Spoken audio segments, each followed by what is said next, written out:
Kanyi kene ndi odogwu ndi nnukwu mmadụ nnukwu odogwu n'ezie na vaso na vaso na kalisia andi eze ụmụ andi eji malo ndi nnukwu mmadụ nnukwu odogwu.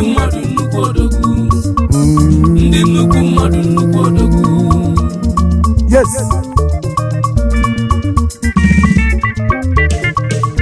Anyị jebe n'ime obodo anyị zute ndị odogwu na vaso biri ndị eji mala obodo adịkogu gbagolo a na-enwe obodo nwa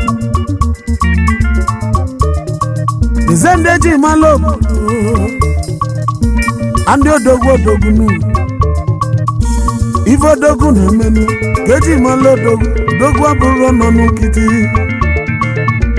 a na-ekwuzi na nkịtị ka mụ na-ajụ ekwe n'ọnụ nkịtị na ọ ga-abaja mbene gala ya bụ ọmụmụ omume ọkwa ịnụlụ ya ndị odogwu n'enu ụwa ka na-etile egwu ndị atapụ atagwa na vaso na kalisia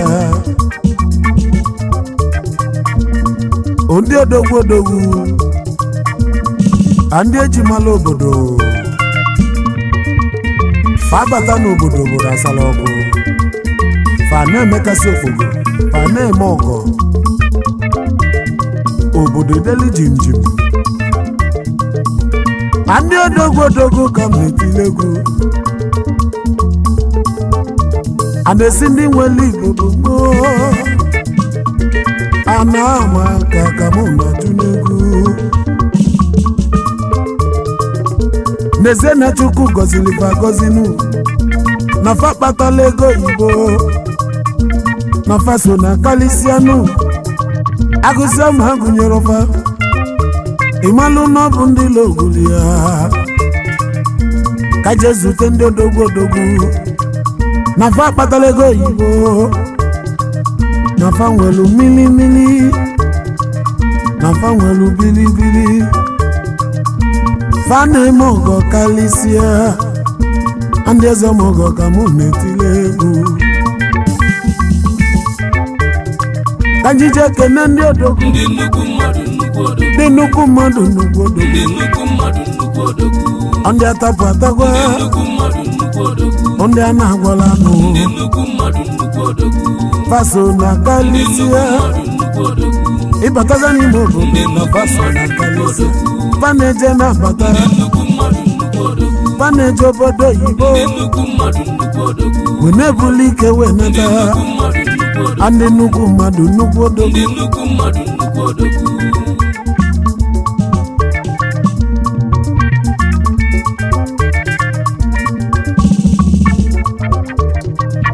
ekene lụmụ ezomọgọ ọ bụ onye ọmọgọ dalụ Honorable Collins Chukwukere ọsọ iwu Obuweruzo 1 of Achimbieri, Director of Link Services and Perfect Link Limited, London, United Kingdom, a lot in Dakar, Senegal. Osimu kene lolo Chizi Odo Chukwukere ọsọ iwu nwanyi mobidia London base ezigbo onye Achimbieri in Mbitolu local government, Imo State, Nigeria. Eje ebute ike na Israel, eje ebute ike na London, eje ebute ike na France. Long live Honorable Collins Chukwukere ọsọ iwu. Long live Obuweruzo 1 of Achimbieri. Daalụ ọlụ onye nnukwu ego na-edo nsọ. Abụla ego m nkene His Royal Majesty Odogwu eze ọmọgọ dalụ eze ọdịnaka Chukwu jiwu CEO Mnishkas Austin, Texas, United States of America. Ojimoto Emogo, our future Imo State Governor, ex-president, Confidence Press Club in Dakar, Senegal, Elson Donko, 1 na Senegal. Onatadike Manizunjaba, Kalisia na Austin, Texas, United States of America. Osimu Kenelia, ezigbo lọlọ ya lọlọ Ugeze Ifeanyi Nwachukwu ji iwu osodi ihe makụ na nne anyị ka mma na-abara anyị mba ezigbo onye duru oji mmadụ Isu Obishi Isu in Imo State Nigeria ejepụta ike na Dakar Senegal ejepụta ike na Houston Texas United States of America. Long live Eze Odonko, long live our future Imo State Governor, long live Ọnatara Dike Mmanisi Njaba, long live Karisia na Houston Texas United States of America. Ambulegumu kene Chief Jude Gosita Shia, Chairman Chief Executive Officer, Jude 190 Company, Jude 190 Motor Spare Parts, Importer and Exporter, CEO, Jude 190 Estate Management and Lodgings, CEO, St. Jude Academy Nursery and Primary School, CEO, Jude 190 Importer and Exporter Agency Nigeria Limited, CEO, Jude 190 Breakfast, Boat Cars and Trucks, CEO, Jude 190 Worldwide Incorporated. Eze Chimeleze one of Imeziawa, Ujimoto Mogo Ezafoju, the President General of Enugu and Ebonyi State United Brethren, and founder Ezagu Ibudu Family Meeting, Bamako Mali. Ikweme one na Bamako Mali, a member of G7 Friends Club, Bamako Mali. Patron Alabalaba Friends Folk Club, Mali. Chairman Ezagu Ibudu Family Meeting, Bamako Mali, West Africa. Ikweme one na Bamako Mali.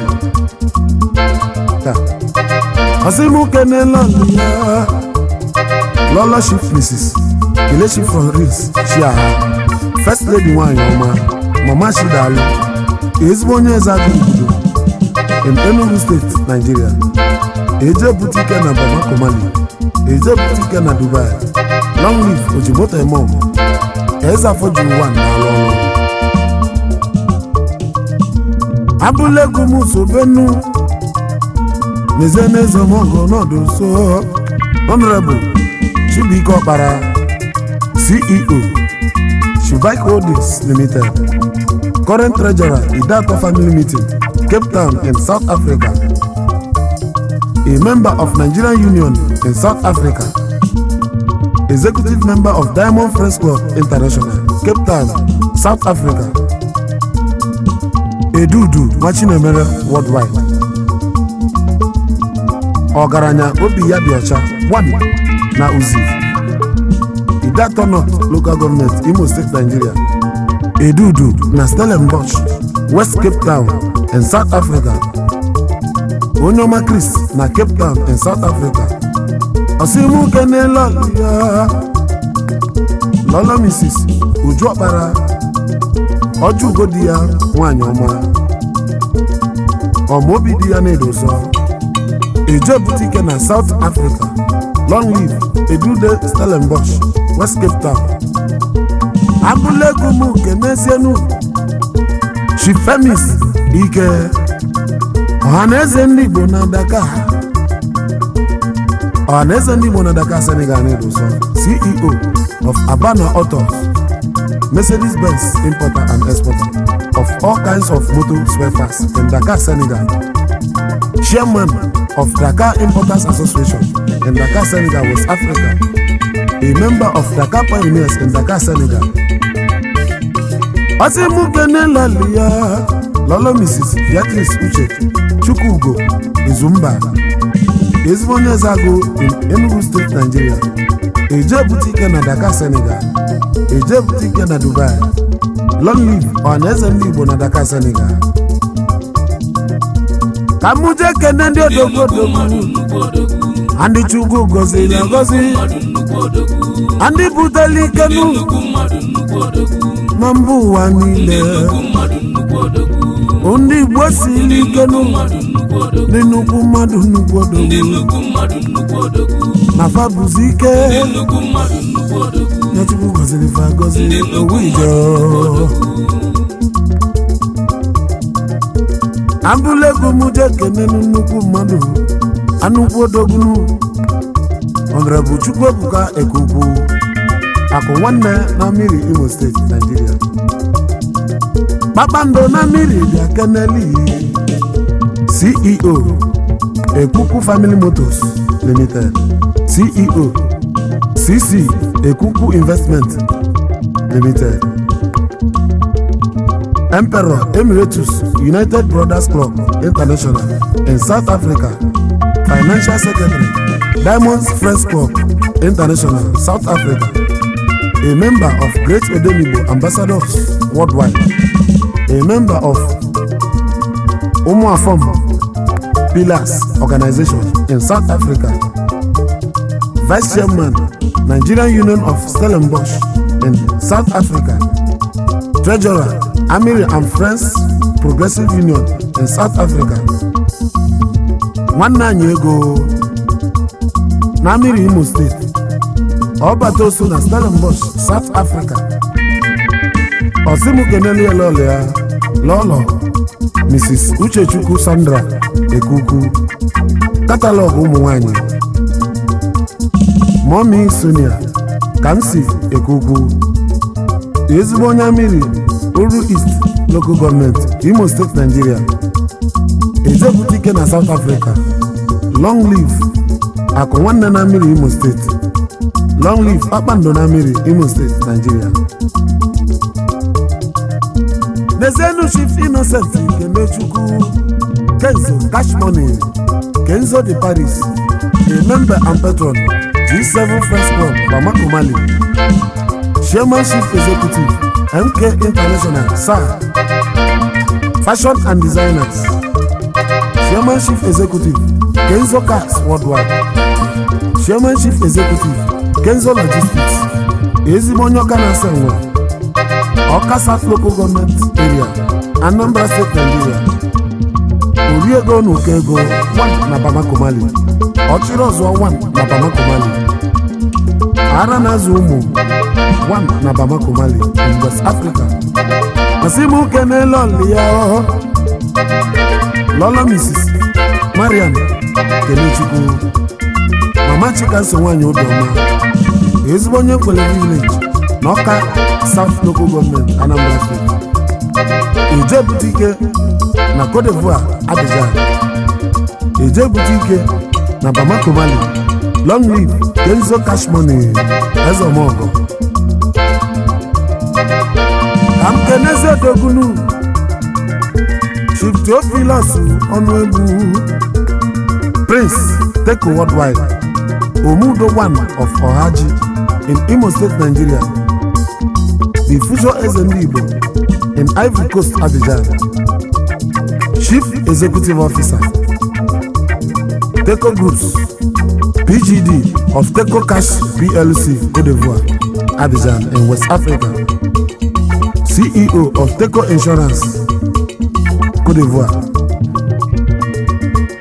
CEO Teko Airlines Traveling Agency Abidjan CEO of Teko Cash Money Transfer and Exchange Worldwide the President and owner of Teko Football Club of Abidjan Cote d'Ivoire in West Africa the Chairman of Ohaji Eboma Family Meeting in Cote d'Ivoire Abidjan, West Africa the Vice President of Imo State Union in Cote d'Ivoire Abidjan, West Africa a member of Federation Ivorian Football FIF and FIFA Association Football Worldwide a father of many orphanages in Cote d'Ivoire Abidjan, West Africa Osimu Kenelo Lea Lola Mrs. Mav Valencia Theophilus Onwegwu Akunwanyi na Cote d'Ivoire Abidjan, West Africa ezigbo onye Obokwe Ụmụnwaku Community in Ohaji Eboma Local Government Imo State, Nigeria Ejebutike na Cote d'Ivoire Long live Chief Omudo 1 of Ohaji Imo State, Nigeria Abulekumu Kenezie Mr. Uchenna Emmanuel Odogwu Uche C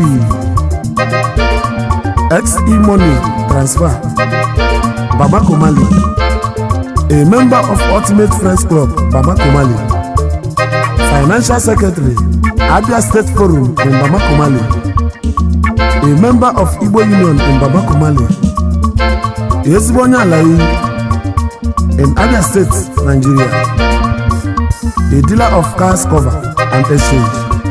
Osimu Kenelo Olea, Mrs. Uche Emmanuel, Osimu Kenezbo Nwiofulunanya, Master Daniel Emmanuel, Dan Dollars, Osimu Kene Ezbo Nwianwanyi, Miss Ifeoma Emmanuel, Favorite, Osimu Kenelie, Ezbo Nwanne Nwoke Ofulunanya, Late Esonu alias Omodila, Osimu Kenelia, Ezbo Nne Ofulunanya, Late Mr. Emmanuel Echukwu EAC alias Chukwu Maijem Transport Nigeria Limited, Osimu Kenelia, Mr. Chukwu Emmanuel alias Obiego Grace Investment Limited, Osimu Kenelia Ezbo Nwanne Nwoke Ofulunanya, Chukwu Nwuke Emmanuel alias Don Chubak Investment Limited, Eje Boutique na Bamako, Mali, Long Live HC, XE Money Transfer, Onyomani Dozo, Nezenu Mr. Emmanuel Ezeoke, Nwata Kwacha na Philippines, Nwata Kwacha one of Mbosi, Iyala, Osimu Kenelo Olea, Lola Mrs. Nora Ezeoke, Adugo Nwanyi, Nwata Kwacha, a member of Friends Club in Philippines, a member of Nigerian Association in Jakarta, Indonesia, a member of Morning Star Club, Thailand, Don Nwata Kwacha, Asia worldwide. Osimu Keneli Ezbo Nwanne Nwoke Ofulunanya, Awada na Jakarta, Indonesia, Osimu Keneli Nwanne Ishie Abodike Onyeka John, Elefanya one of Mbosi, Obaroge General, Ezbo onye Mbosi in Iyala, Anambra State, Nigeria, Eje Boutique na Philippines, Eje Boutique na Jakarta, Indonesia, Eje Boutique na Thailand. Long live Nwata Kwacha, Asia worldwide.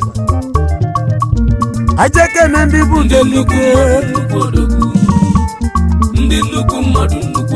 nnukwu mmadụ nnukwu odogwu na faso na kalisia na fazulu keme asị ma na maka a na-esi ndị nwere Igbo bongo ndị nnukwu mmadụ nnukwu odogwu.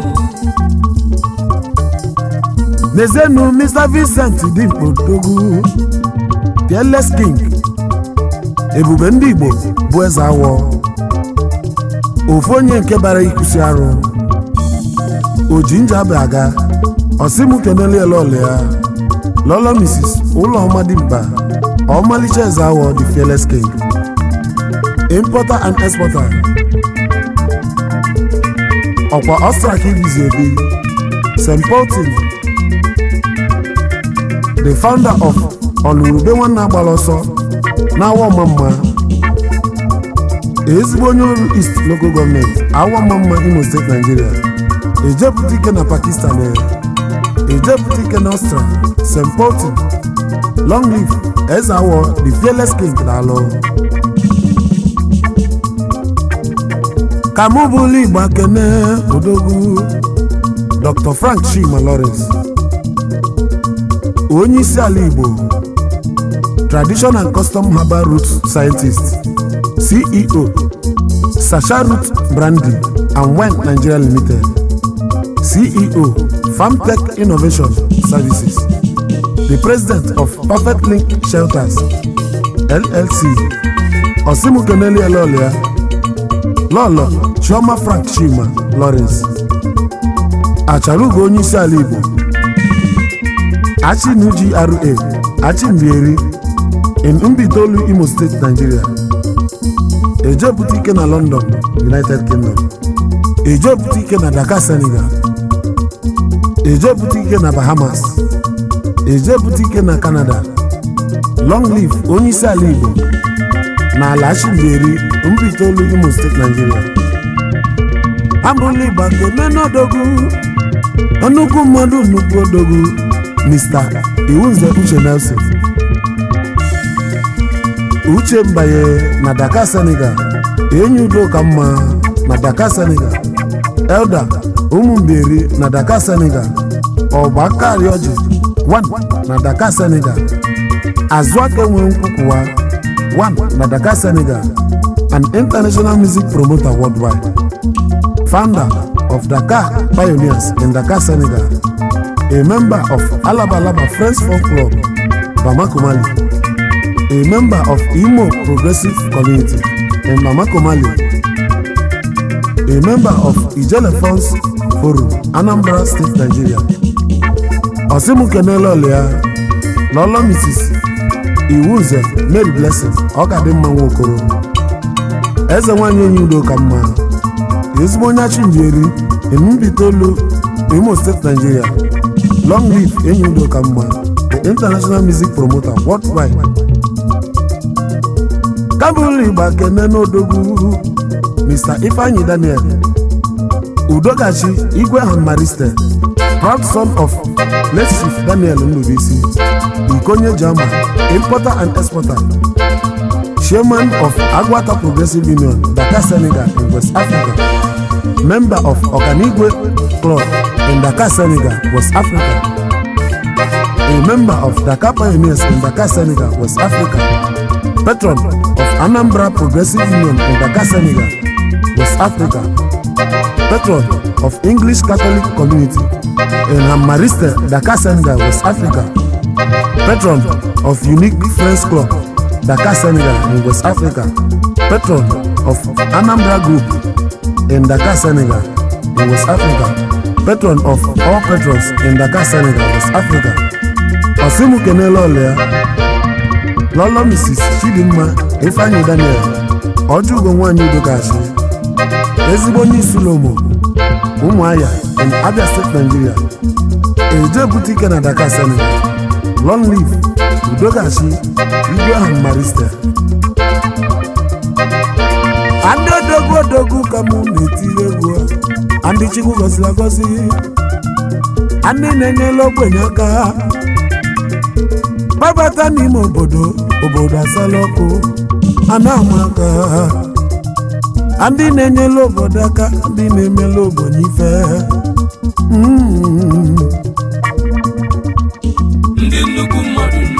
Ndị nnukwu mmadụ nnukwu odogwu na Chukwu gọziri agọzi na vabuzi ike Pentikọst ka vabuzi na faso na kalisia ndị nnukwu mmadụ nnukwu odogwu ndị ezomo ndị ezomo faneme ọgọdada nnukwu mmadụ nnukwu odogwu a na-ekwuzi na nkịtị ndị nnukwu mmadụ nnukwu odogwu.